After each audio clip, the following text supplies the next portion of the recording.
ఎలా ఉంటుందండి మీ ఇద్దరి మధ్య రిలేషన్? అందుకే ఆ రిలేషన్ వల్ల నాకు ఆ ఫీలింగ్ లేదు.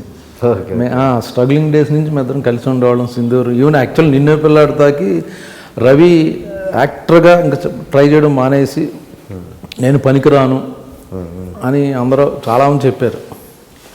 అతను పనికిరాడు, ఎందుకు నువ్వు వేరే లైన్లో ట్రై చేయాలంటే తను అసిస్టెంట్ డైరెక్టర్కి అయ్యి నిన్నే పిల్లాడితాకి అసిస్టెంట్ డైరెక్టర్.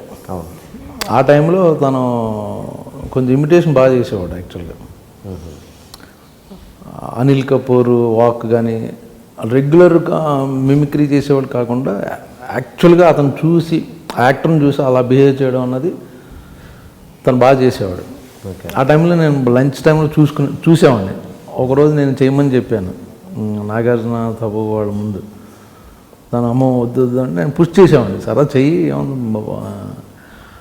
తను నడుచుకుంటూ వస్తే అనిల్ కపూర్ బయట అలా వాక్ చేస్తాడు అన్నది తప్పు కింద పడిపోయింది చైర్లోంచి నవ్వేసి. అంత బాగా చేశాడు అన్నమాట.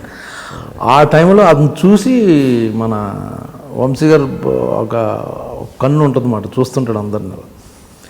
ఈయన యాక్టర్ చేయొచ్చన్న ఫీలింగ్ వచ్చి సో కామెడీ ఫన్ గురించి ఒక క్యారెక్టర్ రాశాడు అన్నమాట. అది కృష్ణవంశీ బాగా స్ట్రగుల్ అవుతున్న రోజుల్లో నేను కూడా స్ట్రగుల్ అవుతున్నా. నాకు ఇంటి దగ్గర డబ్బులు వచ్చాయి, మా ఫాదర్ పంపించారు. వంశీ తీసుకోవాలి ఇంట్లో డబ్బులు కానీ ఇంట్లో వాళ్ళతో వచ్చాడు అంతే. తను బాగా చదువుకున్నాడు, ఎంఏ అది.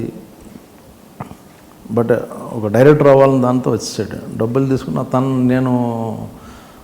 తను కలిసిన రోజున రెండోసారి మాటల్లో నైట్ 8:30 అయింది. నాకు అక్కడ పాండి బజార్లో ఒక చిన్న హోటల్లో మంత్లీ టికెట్ ఉండేది. ఆ టైంకి మాట్లాడుతూ సుప్రియా మెస్ అనేది మాట్లాడుతూ